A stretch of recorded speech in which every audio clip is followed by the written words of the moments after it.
Oh, in the previous episode, we explored the roots of the First World War, the rivalries, alliances, and the assassination that ignited the conflict. Now, in Part 2, we move into the opening months of the war, the first battles, the chaos, and the decisions that shaped the next 4 devastating years. On August 4th, 1914, the world stepped into a conflict unlike anything humanity had ever seen before. Germany launched its massive Schlieffen Plan, a bold and risky strategy to defeat France in the west before turning east toward Russia. Millions of soldiers marched with confidence, believing the war would be over by Christmas. They were wrong. Germany's first major step was to invade neutral Belgium. The attack shocked the world. Britain, who had promised to protect Belgium, declared war on Germany. Civilians fled their homes. Belgian resistance fought bravely, and the world watched the war expand at a terrifying speed. By late August, German forces were deep inside France. Paris was in danger, but France and Britain fought back in the Battle of the Marne, one of the most important battles in modern history.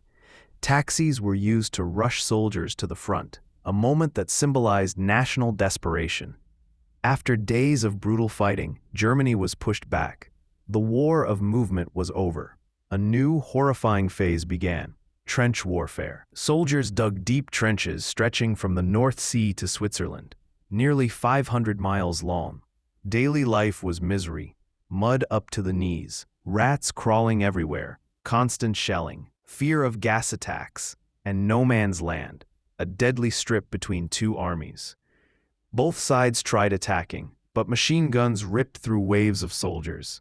Tens of thousands died for just a few meters of land. The Western Front became a frozen hell. And while the West was locked in trenches, the Eastern Front was far more mobile. Russia mobilized faster than expected and attacked East Prussia.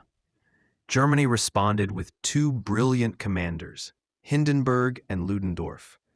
Their victory at the Battle of Tannenberg destroyed a Russian army and changed the entire war. But Russia's size made the war difficult. Millions of soldiers fought in forests, plains, and frozen fields. In late 1914, a new power entered the conflict: the Ottoman Empire. Their entry expanded the war to the Middle East, the Caucasus, and North Africa.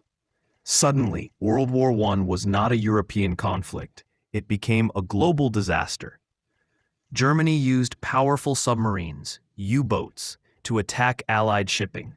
The British Navy blockaded Germany, causing food shortages. The world saw the first large-scale submarine warfare in history.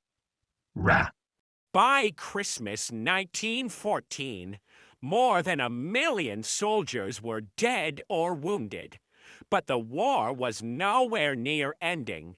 In a rare moment of humanity, British and German soldiers celebrated the Christmas truce, playing football and sharing food. But soon the guns roared again. This was only the beginning. In Part 3, we will explore the deadliest years of the war: gas attacks, massive offensives, new weapons, and the turning points that would shape the rest of the 20th century. Stay tuned for the next chapter of World War I.